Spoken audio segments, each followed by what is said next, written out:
Hey everyone, how's it going? I got a video for you today.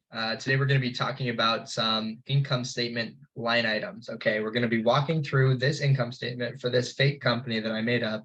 I made up all the numbers, so if they don't make sense, that's why. But we're going to be walking through, and I'm going to be talking you through some line items. You've probably already heard most of these things in Accounting 200 or in Fin 201, but the purpose of this video is to show you some things that investors think about when they look at financial statements. So this first line item here, we have revenue. This is really common. I hope we're all familiar with that. What do investors care about with revenue? Well, investors care about how much is revenue growing. So an investor might even calculate, they'll add another tab on their model and they'll calculate the percent growth between these 2 years and between these 2 years. And I'll press F2. If you press F2, it shows you the formula. But here's the formula for how to calculate that. You're taking this 2020 number, dividing it by the 2019 number and subtracting 1 from that. And that's going to give you the percent. How much did it grow between that year and that year? This percent here is the same formula, I'll have to, just with the 2 years here and here. Now, an investor, you're thinking in your head, you're trying to figure out, what do you think revenue is going to be for these years? You know, there's a magical 22 out here. And you know, there's also a 2023 out here that's somehow, for some reason, invisible. I don't know what's going on there. But regardless, there's revenue numbers in the forecast in the future that you're trying to forecast. And that's what you're always thinking of when you're an investor. What's this company going to do in the future? You want to skate where the puck is going, not where the puck is right now. So let's move on to some costs. Costs are also extremely important. Cost of goods sold, we can see for this company, is by far their biggest cost. And so you can see their cost of goods sold is a significant portion of their revenue. So we subtract cost of goods sold, and cost of goods sold, what it is, this is the cost of buying the inventory to produce your good. So kind of the direct cost of making the good. So, you know, maybe if we're making iPhones, cost of goods sold is the cost related to the glass, the screen, the microchips inside, the cameras, things like that. Those would be COGS, or cost of goods sold. We can then calculate gross profit, which is just taking revenue and subtracting off cost of goods sold. Gross profit is profit from, it's kind of like the unit economics. You know, you sell an iPhone, how much did that iPhone cost you to make in materials costs? And then how much revenue do you get from it? The difference between that is going to be gross profit. Once we get past gross profit, actually, here, I'll expand this cell right here. One thing an investor might care about is something called gross margin, which is looking at, as a percent of revenue, how much gross profit are we making as a company? So you calculate that by taking gross profit and dividing it by revenue, and it's in percent format. And you can see for this company, we have a very nice looking trend here where they used to have 45% gross margins, and now they have 50% gross margin. So they've added 5 percentage points to their gross margin, which means they're more efficient at producing their goods, selling it, and paying less for the cost of that unit. So let's talk about some other costs. These are costs that are not directly associated with producing that good. Sales and marketing, we're going to need some amount of salespeople and marketing and advertising to get word out about our product. So that's important. General and administrative is kind of a catch-all basket of costs. This is things that, you know, this is the lights, the energy bill to pay for the lights in the office, or this is our CEO's salary, or, you know, this could include like paper and, like, you know, pencils in the office. Whatever isn't directly associated with sales and marketing or research and development or cost of goods sold, it just kind of falls into this general and administrative bucket.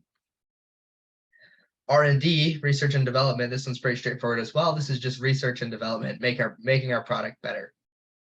And we can calculate, after we have all these costs, we can calculate operating profit. So we're taking our gross profit, we're subtracting off all of these so-called operating costs, and that gives us our operating profit, or sometimes this is called EBIT, or earnings before interest and taxes.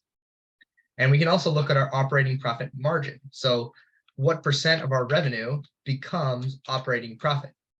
And you can see we just take operating profit divided by revenue. It used to be 17%. Now it's 22%. That's fantastic. That means we've increased our operating margin by 5 percentage points over this time period. That's great. Now let's talk about EBITDA. This is a sidebar that you won't see in SEC filings, official sanctioned, GAAP accounting filings, because EBITDA is a non-GAAP metric. It's a not official metric that companies have to report. Some companies will choose to report it.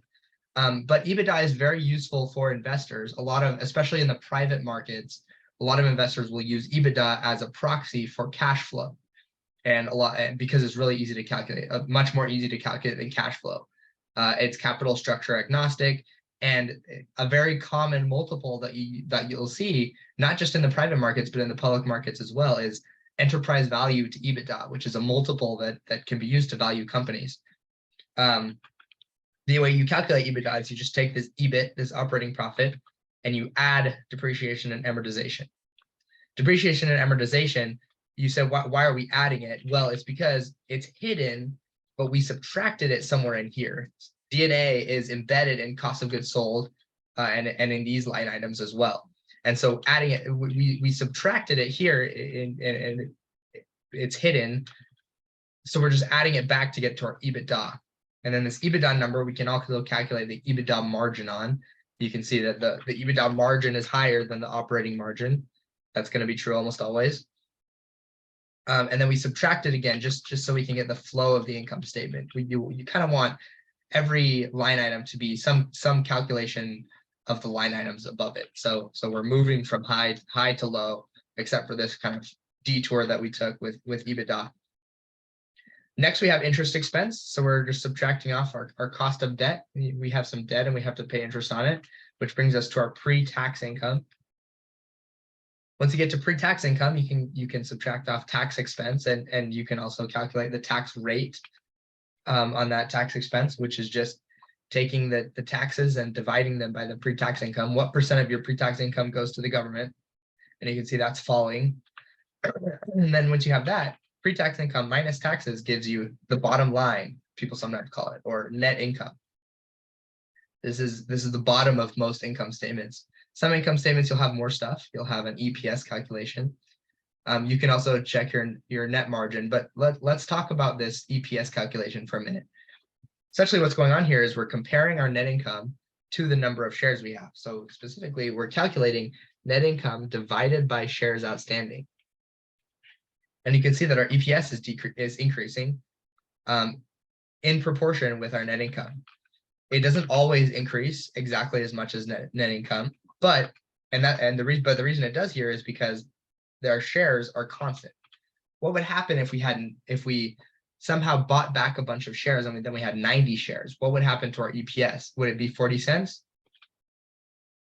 No, it actually increases. Our earnings per share increases because our share count is decreasing. What if our share count somehow increased? Maybe we issued some new equity and it increased to like 110. Would it be 40 cents? No, it'd actually be less than 40 cents. So investors actually like it when the share count decreases, because then the earnings per share increases. Diluted shares and diluted EPS is just the exact same calculation, but it includes the dilutive effect of things like stock options. But that is all for the income statement. Hopefully none of that was too confusing. This EBITDA thing is not standard, so it's okay if you don't totally understand that. That's something that we can cover in future videos. But that's the income statement, and those are some things that investors like to think about.